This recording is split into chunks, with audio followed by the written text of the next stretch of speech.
Welcome back. I'm Paul Graney.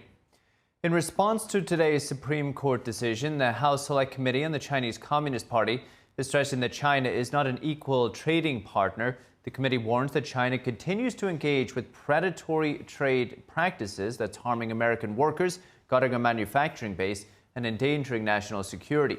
It argues that tariffs on China help laying the playing field for American workers. President Trump has proven tariffs are one of the few effective tools to confront Beijing. Now, Chairman John Molinar is urging Congress to pass a bipartisan bill revoking China's privileged trade status, putting American workers first, rebuilding our manufacturing strength, and creating a consistent, tough trade policy toward China. With us now to talk about the Supreme Court's ruling against President Trump's tariff is geopolitical strategist and national security analyst, Colonel Darin Gaub. Darin, great to see you. Colonel, what an amazing and incredible ruling. The implications, not just for us here in America, but globally. Your reaction? Yeah. Hey, good afternoon, Paul. Frankly, I'm not surprised. Kind of saw how this was going in some of the discussions that we'd seen over the past months and the powers that were being challenged. And I'm not I'm not surprised at all that this is how the ruling went. What I'm curious about will be how the Treasury Secretary and the team there have built that backup plan, as you highlighted earlier during that Fox News recording, and we'll see what that says. So I think in some ways this will hurt temporarily in the long run. The Supreme Court checking executive powers using what Congress has mandated and what the executive powers are mandated and what the difference is. That can be healthy for a nation like ours, because what can be used for good now could be used for not so good later by a different administration. So by the letter of law, I think this is probably close to right. But the question will be, what's plan B? Colonel, you made an interesting point since this ruling came down. The president has used the tariffs as, you could say, his main point of leverage in negotiations, geopolitical tactic, strategy. Now, if the president does not have such power over tariffs, or if that has been limited, perhaps America's main leverage may now revert to its military strength.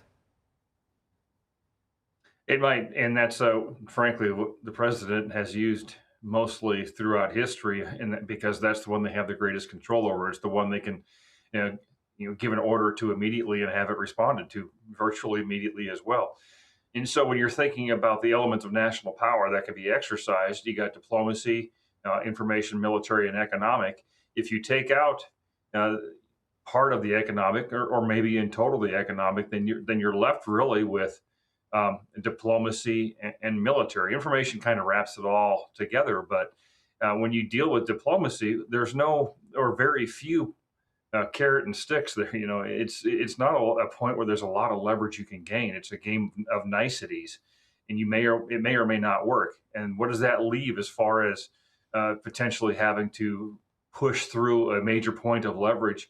It comes down to the military, and that's unfortunate, because it shouldn't be the leading edge of our foreign policy. Frankly, the economics should be, and that's where Congress has given up its power in the first place.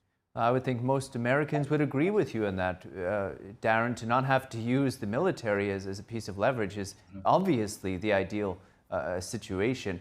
An interesting point is the tariffs may need to go through Congress. Can you imagine the difficulty and the speed or lack thereof of trying to get something like the president's broad and sweeping tariff policy and agenda through Congress? Yeah.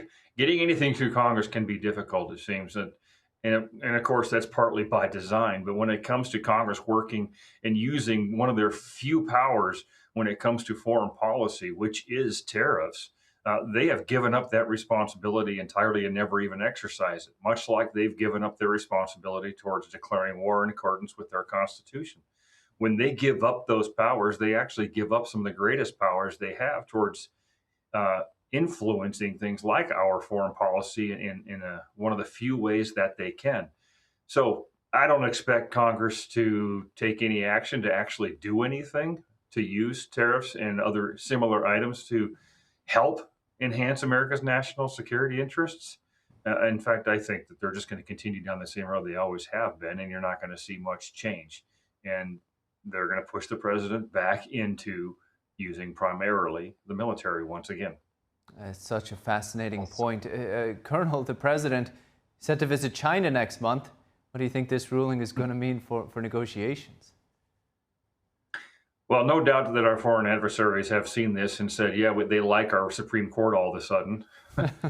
And Trump has, whether you can argue whether it's been successful or not and who's paid the price on various things, but our foreign adversaries who have been dealing with us on an economic front for a long time now are looking at this going, great. They have taken away actually one of the powers the president has been using against us quite successfully. China has paid a big price under the tariff wars, as I call them, and have that removed from the table. That takes a big leverage point for the president off that table when he meets with them in person. And China knows it. There's no doubt whatsoever that they will use it to their advantage as well. Yeah. And look, we have the whole economics of it, Darin, right? This is trade, this is economics. The president also, though, using these tariffs to dissuade China from allowing fentanyl precursors to reach Mexico and other places, and then make it to America. I think another interesting point, the president, he takes a lot of pride in ending conflicts and preventing conflicts. A big use of his tariffs was, anybody who does business with Iran, anybody who does business with Russia, you're going to get a tariff. We saw India kind of bending to this recently. How do you see this ruling impacting the president's ability to actually achieve peace where he wants to? Well, it will depend on what their plan B is within the Treasury, and because I think they knew all along that this tariff fight in the Supreme Court was going to ultimately be a loss. It's not as clear cut as you can't use tariffs in general at all. There are some nuances to it when it comes to emergency powers versus the things he can push through Article 2 presidential powers and regulation. But ultimately, this is not going to help our national security and relationships with some of these nations, because now how do you talk to them? How do you potentially try to influence some of the things that other nations are doing that could be negative, but now that you have to skip past the economics and go via other means that some of these nations may not care about, because in the end, what's one of the truisms of politics, power, and influence is always follow the money. And if you can't influence that, well, it's going to be a lot harder to influence other nations. It's just incredible to think of everything. I have notes here, Darin, about, you brought up the fiscal situation, and people perhaps looking forward to tariff rebate checks, talking about refunding the businesses who've already paid these tariffs. We had the UK and the EU saying, we're going to contact the Trump administration, see how this impacts us. It's just a sweeping, it's just a sweeping change. That's Colonel Darin Gaub. Colonel, as always, great to speak with you. Take care. You too, Paul. Thank you.